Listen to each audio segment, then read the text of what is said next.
Pessoas maravilhosas! Hoje nós vamos responder a pergunta de um aluno, o Breno de Lagoa Santa. Valeu, Breno! Que quer saber se pode ser feita a relação histórica com os filmes Alice no País das Maravilhas e Alice através do Espelho. A resposta a gente dá depois da vinheta. Toca aí!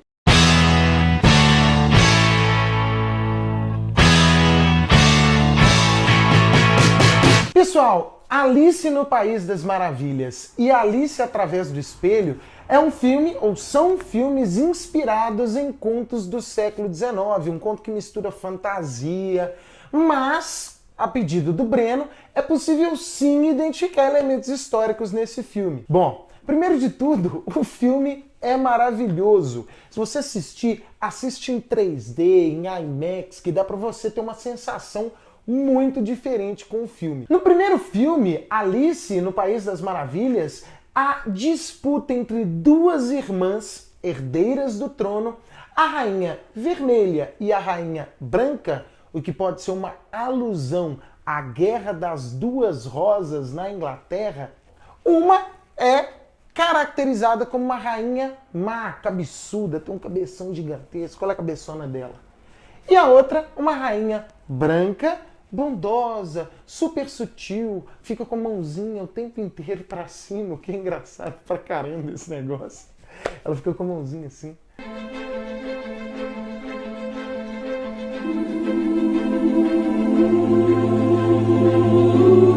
Então é uma disputa pelo trono bem próxima daquilo que a gente encontra na Guerra das Duas Rosas. Como o Gabriel acabou de dizer, uma das relações históricas mais presentes nesse filme é a Guerra das Duas Rosas. Até mesmo as cores podem ser relacionadas.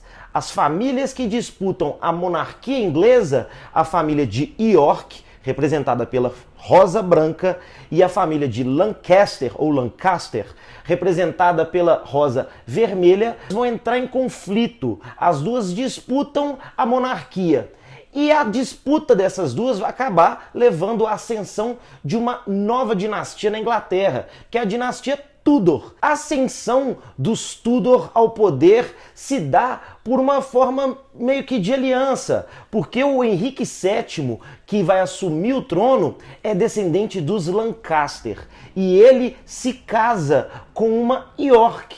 E por isso o símbolo da família Tudor é a união da rosa vermelha com a rosa branca. O descendente do Henrique VII, esse Henrique Tudor, que assume o poder e que centraliza o poder disputado anteriormente pelos York e Lancaster, vai ter o seu descendente, o Henrique VIII, como o responsável pelo absolutismo, pela inserção do absolutismo na Inglaterra.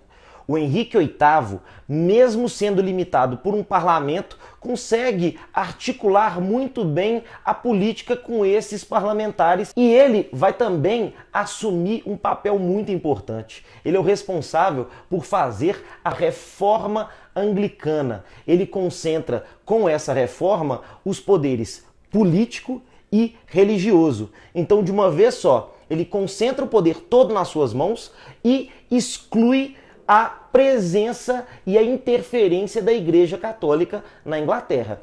Por isso, ele se torna um dos principais absolutistas da Europa. Bom, Alice é uma menina ainda muito ingênua que não quer se casar no primeiro filme. E a gente não tem spoiler não, tá? Depois você vê. Mas no filme 2, e aí o trailer pode dizer isso, não tem spoiler nenhum nisso, ela se torna uma navegadora. Ela herda o barco do seu pai e passa a fazer viagens marítimas. Inclusive, o primeiro trailer que saiu do Alice através do Espelho, o segundo filme, é ela sendo perseguida por piratas. E aí, com toda a astúcia, com toda a aventura, que é típica do filme, ela consegue se livrar deles. Mas ela está sendo perseguida por piratas, o que tem a ver com as grandes navegações. Outra característica dessa dinastia Tudor é que eles vão fazer da Inglaterra a Senhora dos Mares. Porque, gente, durante principalmente o governo da Elizabeth I, a gente vai ter o desenvolvimento da atividade corsária. Todas as outras nações mercantilistas da Europa produzem muita riqueza. E a Inglaterra, a mando da rainha, ou os navegantes ingleses, a mando da rainha da Inglaterra, vão saquear. Os corsários são espécies de piratas a serviço da rainha inglesa. A Elizabeth é responsável por liderar a Inglaterra em uma guerra contra a Espanha, uma rival ferrenha dos ingleses. E ela vence com a marinha inglesa a Armada Espanhola, ou a Invencível Armada Espanhola. Os sucessores da dinastia Tudor, os Stuart, eles têm uma tendência um pouco diferente de governo. Eles se assemelham mais ao modelo de governo instituído na França. Eles são muito influenciados pelo absolutismo francês. Como o Rafael falou, após a dinastia Tudor, nós temos a dinastia Stuart, marcado pelos dois Jaimes, primeiro e segundo, e pelos dois Carlos, primeiro e segundo. Esses caras vão tentar governar a Inglaterra independentemente do parlamento, chegando inclusive a fechar o parlamento, o que vai gerar tanto a Revolução Puritana, liderada pelos Cabeças Redonda. Será que a cabeça redonda da Rainha Vermelha tem alguma coisa a ver? Não sei, quem sabe. O New Model Army, o exército do novo tipo, ou novo modelo de exército, tem um monte de tradução pitoresca que a gente nunca entende direito nas apostilas e nos livros. Mas o New Model Army, ele vai se basear na meritocracia, rompendo com aquele absolutismo tradicional que existia na Europa continental há muito tempo, França, Portugal, Espanha, e inaugurando um modelo de governo burguês. O Oliver Cromwell, mesmo tomando o poder após a Revolução Puritana, ele vai fechar o parlamento. Só que como ele governa para a burguesia, não vai ter muito problema com os burgueses. E isso vai permitir que ele governe durante mais tempo.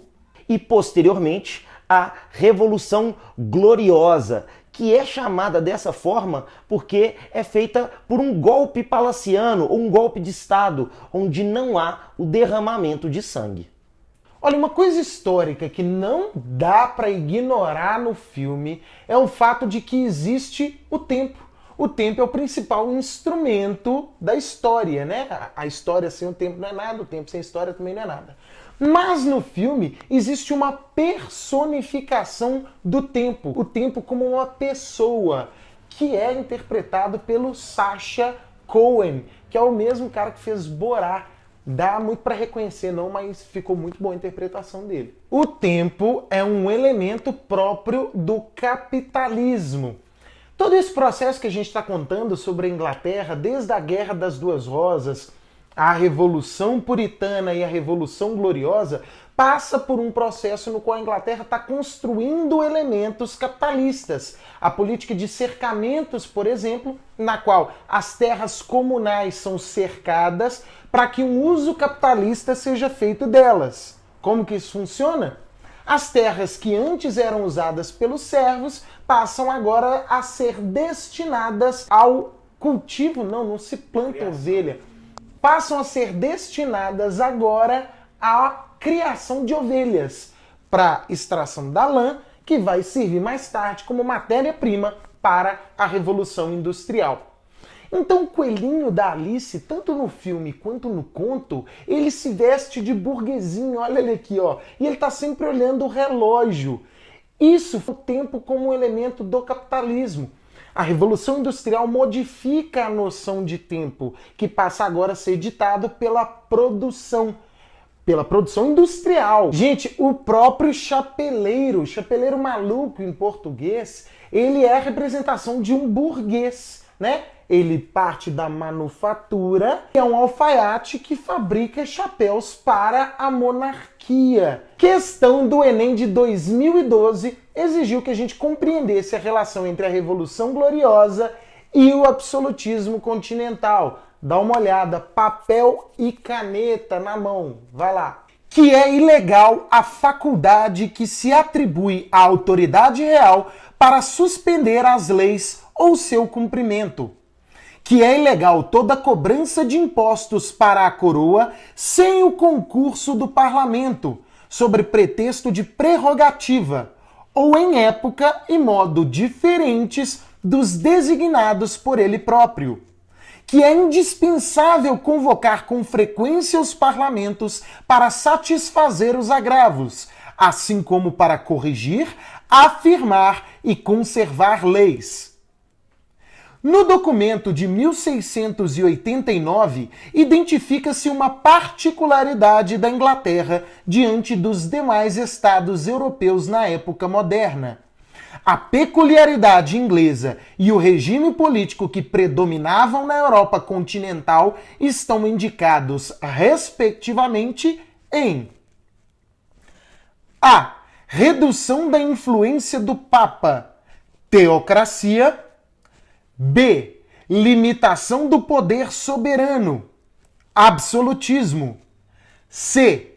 Ampliação da dominação da nobreza, república. D. Expansão da força do presidente, parlamentarismo. E E. Restrição da competência do Congresso, presidencialismo. Esse tipo de questão aparece muitas vezes e é importante ficar ligado.